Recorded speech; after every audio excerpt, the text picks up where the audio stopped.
apprentice lives. Hey, welcome back to ScreenCrush, I'm Ryan Airy, and guess what? The most crucial character in all of Star Wars has finally landed her own series. Sauce Noodles is getting her own show?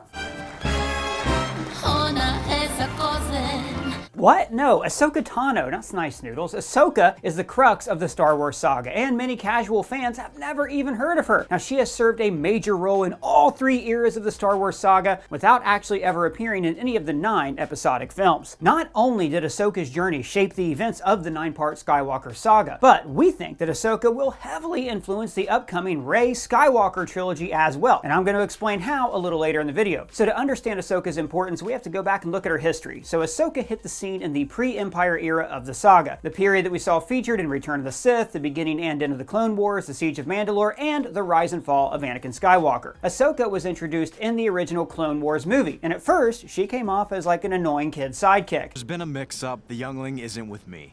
Stop calling me that! You're stuck with me, Sky Guy.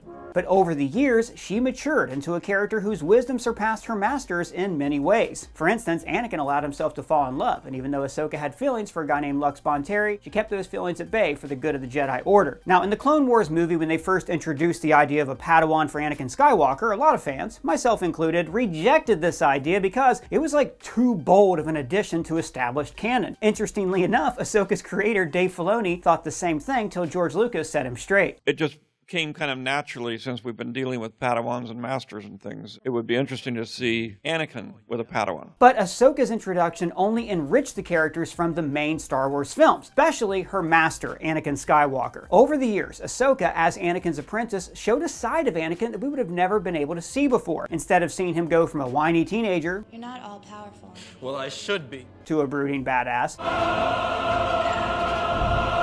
Ahsoka guided us through Anakin's evolution. She was a brash, headstrong Padawan, so Yoda assigned her to a brash, headstrong Jedi Master. But I'm afraid I've actually been assigned to Master Skywalker. What? No. Ooh, sorry, Jedi Knight. But we do not grant you the rank of Master. What? And over the years, these two grew up together. So now, seeing Anakin as a mature war hero passing wisdom on to an apprentice completely changes the way we view his character. Take this scene from Revenge of the Sith, for example. How can you do this? This is outrageous. It's unfair. Before we see Ahsoka's story, this scene makes Anakin come off as whiny and entitled. But after seeing all of his triumphs in the Clone Wars, and the fact that he was assigned a Jedi Padawan, it's understandable why he was so angry about not being given the rank of Master. If you ask me, it's outrageous and unfair. Right, and as you see, if not for Ahsoka and her role in the Clone Wars, we never would have seen this more mature side of Anakin. We'd always wonder how he went from a whiny serial killer to second in command of an entire galaxy. Anakin's resentment for the Jedi was amplified when Ahsoka left the Order. Now, Ahsoka was framed for a bombing of the Jedi Temple. Anakin was one of the only people in Ahsoka's corner when she was framed for this attack. He put his full faith in Ahsoka and did all that he could to prove her innocence. Meanwhile, though, the Jedi Council expelled her from the Order. It is the Council's opinion that Padawan Ahsoka Tano has committed sedition against the Republic, and thus she will be expelled from the Jedi Order. Once Ahsoka's name was cleared, she was welcomed back to the Order, but she declined to return. Like Anakin, Ahsoka was disillusioned by the Jedi's reckless acts, lack of faith, and commitment to government bureaucracy rather than a commitment to the Force. You sit on a throne of lies. Ahsoka saw the very flaws that would lead to the extinction of the Jedi and the rise of the Sith. Standards which were proven over a millennia. And failed. Now, through Ahsoka, we got a closer look at the corruption of the Republic and the corruption of the Jedi Order. That same corruption that pushed Anakin to the dark side. This was a major turning point, not only for Ahsoka and Anakin, but also for the entire saga. If not for the injustice served upon Ahsoka, Anakin may have never become so disillusioned with the Jedi and the Republic. He definitely wouldn't have been so quick to become angry toward the Jedi Council. Palpatine manipulates this resentment perfectly. I know they don't trust you. Or the Senate. Or the Republic. Or democracy, for that matter. 5 minutes later. Well, duh. Of course I was manipulating you. Ahsoka was one of the only characters who truly understood and listened to Anakin. Had she not been pushed away, she might have been able to save Anakin from his fall to the dark side. She even knew about his love for Padme, but kept his secret, even from the audience. You know, you and Anakin make a good team. Thanks. I could say the same about the two of you. If ifs and buts were candy and nuts, we'd all have a Merry Christmas. Fair enough. Let's talk about Mandalorians. Mandalorians have now taken center stage in the Star Wars galaxy in this Disney Plus era. But Ahsoka has been instrumental in the history of Mandalore. Like that time she taught a civics class to Mandalorian children. Citizens must be vigilant so corruption can't take root. The deadliest enemies of a society dwell within its borders. There was that, yes, but more importantly, there was a period at the end of the Clone Wars where the Mandalorians fell into civil war. You see, Mandalore remained neutral during the Clone Wars, but then a group of warlike Mandalorians called Death Watch took over the planet with the help of Darth Maul. Maul then led a coup against Death Watch, sparking a Mandalorian civil war between himself and Bo-Katan, pitting his forces against Bo-Katan's. The Republic refused to intervene in this conflict because Mandalore was neutral, and the Jedi refused to intervene even though it would allow them to capture Maul. But by this point, Ahsoka had left the Jedi Order, so she technically was not part of the Republic forces. So she was able to lead a small contingent of commandos to help Bo-Katan retake Mandalore, and she even defeated Darth Maul in straight-up combat.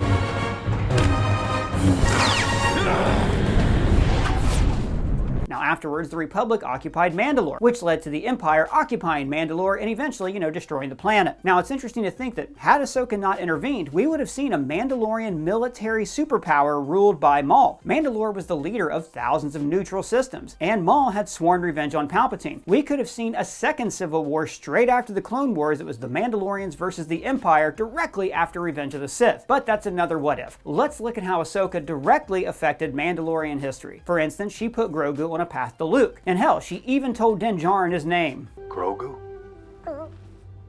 Yes. And she eventually became the master of Sabine Wren. But more importantly, she bridges a philosophical divide between the Mandalorians and the Jedi. See, like the Jedi, the Mandalorians are split when it comes to their philosophical approaches. Some Jedi embrace different aspects of the Force, and the Mandalorians can't agree on anything ever. You do not cover your face. You are not Mandalorian. Your cult gave up on Mandalore long before the Purge.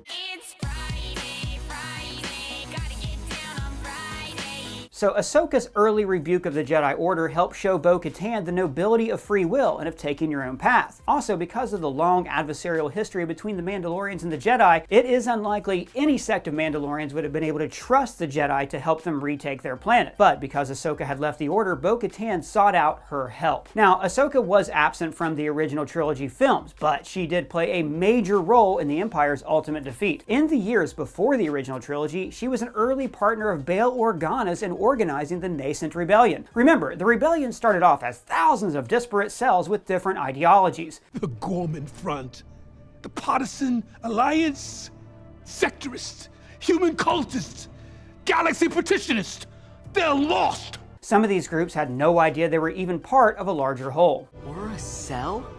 Wait, did you know we were a cell?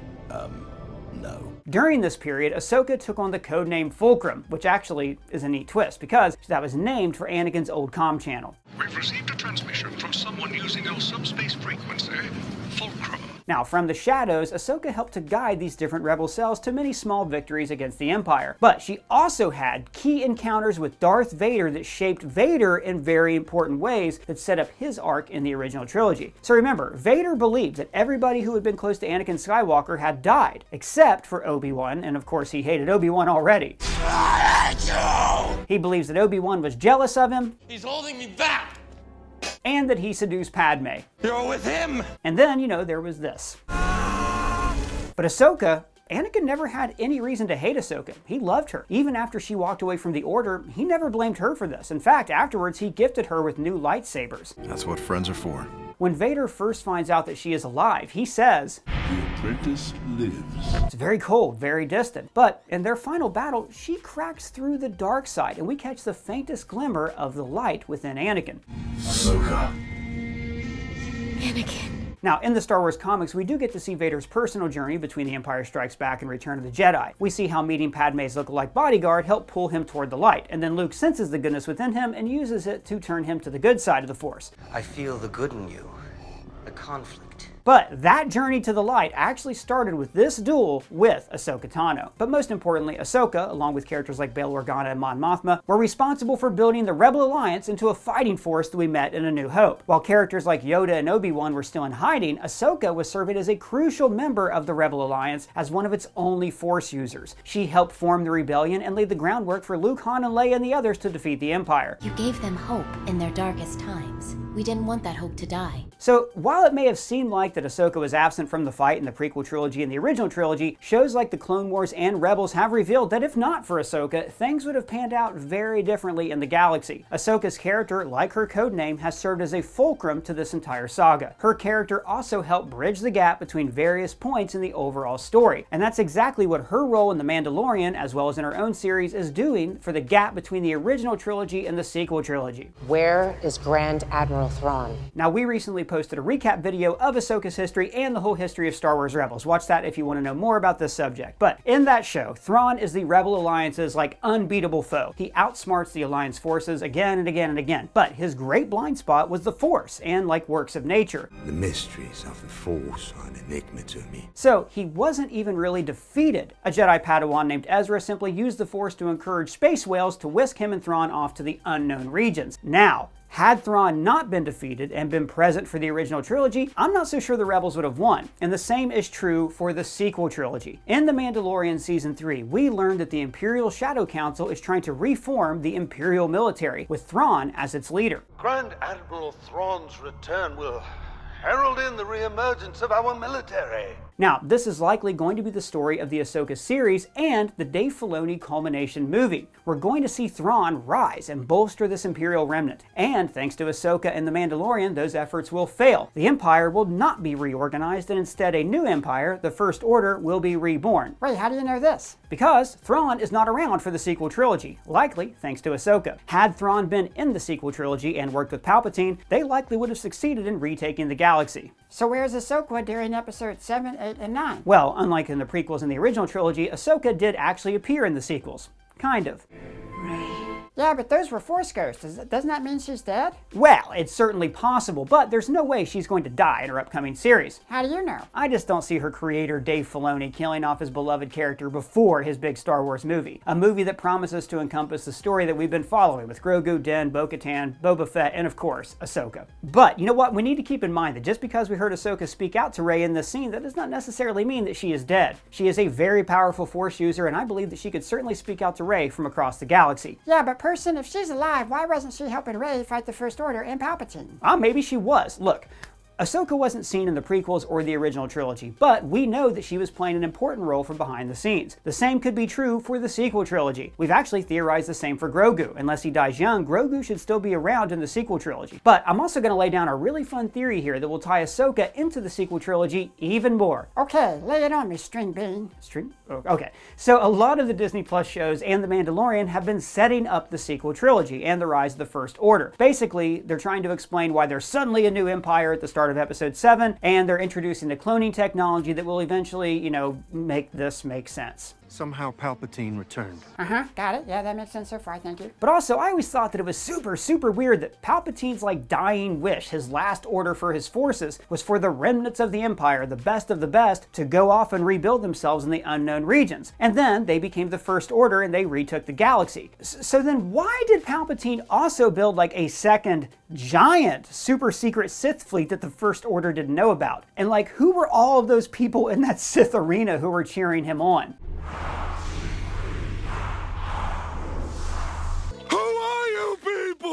What if all of these Sith cultists were actually the Yuuzhan Vong, or the Grisk? What's a Grisk? Well, the Grisk are an evil race from the Thrawn books that threaten Thrawn's people, the Chiss Ascendancy. Now, the reason Thrawn joined the Empire to begin with was to find an ally to help his people against this Grisk threat. But what if it was actually Palpatine's people who were in the unknown regions all along, threatening the Chiss Ascendancy? We never actually do see the Grisk in the books or hear how they're described, so this would be a great twist to this series. After all, we've seen Palpatine pit two sides of a war against each other for his own benefit in the Clone Wars. That is objectively a cool idea, person. High five.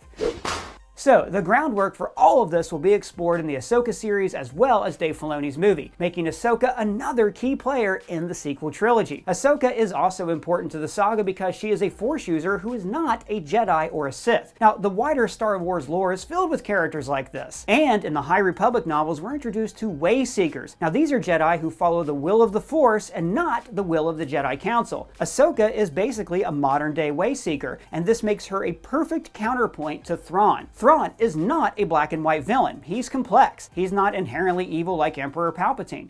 I'm a visitor to your world. It occurs to me it might be beneficial to hear what you have to say about our imperial occupation. Thrawn actually regrets the loss of any life, and he seeks power for the greater good and not for himself. See, I think Thrawn's complicated moral barometer will be explored in the Ahsoka series, paralleling the morality of Ahsoka and new characters like Baylan Skoll and Shin Hati. All of them are seemingly walking this tightrope between right and wrong because nobody is a full Jedi or a full Sith. So, seeing Ahsoka and Thrawn eventually team up against the Grisk or the coming Sith threat would be a great twist that ties her even closer to this greater saga. Ahsoka's rejection of the Jedi dogma has also rubbed off on other hero characters like Ezra and Din Grogu. Ezra has experimented with dark side abilities while maintaining a connection to the light. Din Grogu walked away from the Jedi Order to follow the way of the Mandalore. Both have rejected and walked away from the dogmatic view of the old Jedi way, just like Ahsoka did before them. Wait a minute. Go back to Thrawn and the Grisk and all that stuff. What's the big deal there? Sorry, yeah, you're right. So, by incorporating Thrawn, we could learn that his true mission is to prepare the galaxy for the threat that's coming, the Yuuzhan Vong/Grisk/ Sith cultists. See, Thrawn is a wartime admiral who has seen the death and destruction that's coming, and he is desperate to prepare the entire galaxy for war. So now Thrawn is the most important character in Star Wars? No, it's still Ahsoka. It's Ahsoka who's seeking out Thrawn, and it's Ahsoka who will be able to look past the dogmatic view of good and bad. She will be able to appeal to the better angels of Thrawn and find a silver lining here. So, come the end of Dave Filoni's Star Wars film, we could see Ahsoka, Grogu, and Ezra return with Thrawn to Beyond the Outer Rim to stop this new threat. And maybe we'll get a second and third film from Filoni showing what they were all up to during the sequels, saving the galaxy from the Yuuzhan Vong/the Grisk/the Sith cultists. Now this brings us to the Rey trilogy, which may actually end up being episodes 10, 11, and 12 of the Star Wars saga, a trilogy that promises to show Rey rebuilding the Jedi Order. It's so important that Ahsoka be involved in the creation of this new Jedi Order. She saw the flaws of the old order very early on, and she spent decades rejecting their flawed ways. To better ensure that these old mistakes are not repeated and the Jedi aren't doomed to the same gruesome fate as before, Ahsoka must be part of this new order. But won't she be like really old?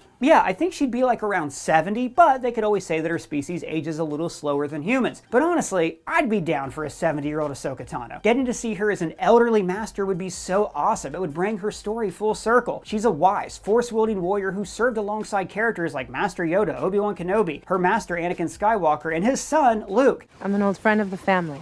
She has seen it all and would be able to provide true wisdom to a new era of Jedi. And once again, as the fulcrum of the Star Wars universe, Ahsoka would be able to bring together characters from every era of the saga into one whole new chapter. Characters like herself, Mandalorians like Bo-Katan and Din Grogu, and Jedi like Ezra Bridger. A new chapter of Star Wars stories with Ahsoka Tano, a character from all three eras of the saga serving as a wise mentor, would be absolutely fantastic. So, let me know, do you agree that Ahsoka Tano is the fulcrum of the entire Star Wars saga? What do you think the saga would look like without her influence? Let me know your thoughts down in the comments below or at me on Twitter. And if it's your first time here, please subscribe, smash that bell for alerts. For ScreenCrush, I'm Ryan Airy.